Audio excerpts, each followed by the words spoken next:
Bonjour, une petite vidéo pour les élèves de première. On va essayer de déterminer donc une forme factorisée d'une fonction polynôme du second degré.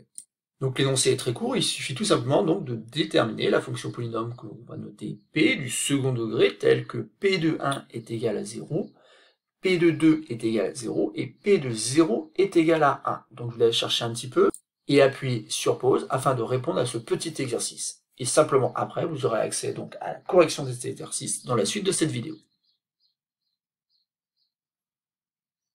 On va passer à la correction de cet exercice, et il faut savoir bien sûr qu'il y a une propriété qui permet de faire assez facilement cet exercice.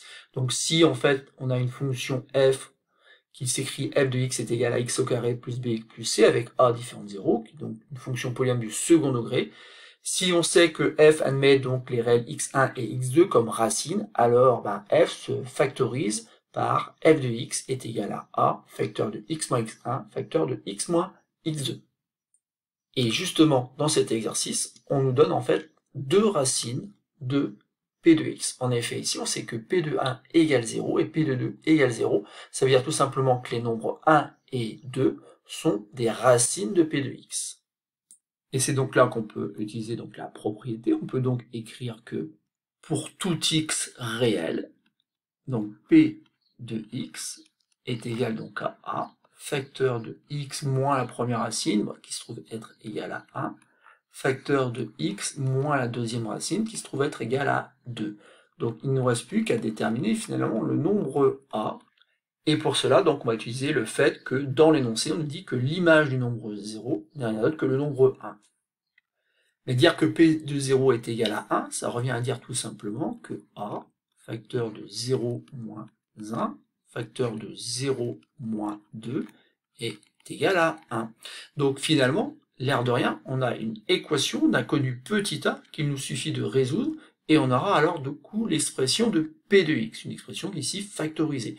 Donc attention, par contre, ne faites pas n'importe quoi ici, interdiction de développer. Ici, on peut calculer à l'intérieur des parenthèses, et donc on ne va pas hésiter à le faire. Il faut absolument donc faire 0 moins 1, qui fait donc moins 1, multiplié par le résultat de 0 moins 2, qui est tout simplement le nombre moins 2.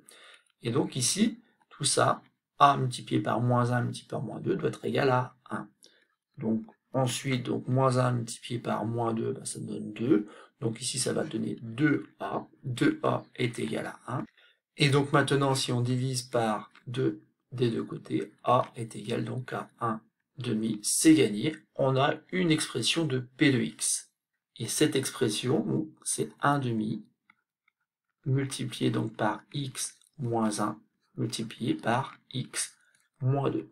En soi, l'exercice est terminé. On a bien défini donc la fonction p par cette expression pour tout x de R. Donc c'est une expression qui est factorisée. Et si dans un exercice, on vous demande donc l'expression développée, il vous suffit simplement de prendre cette expression et de développer. Donc ce que je vais faire assez rapidement ici, donc p de x est égal donc à 1 demi, facteur, donc ici je développe, donc x multiplié par x, ça donne x au carré, ensuite j'ai moins 2x, ensuite j'ai moins 1x, et enfin plus 2.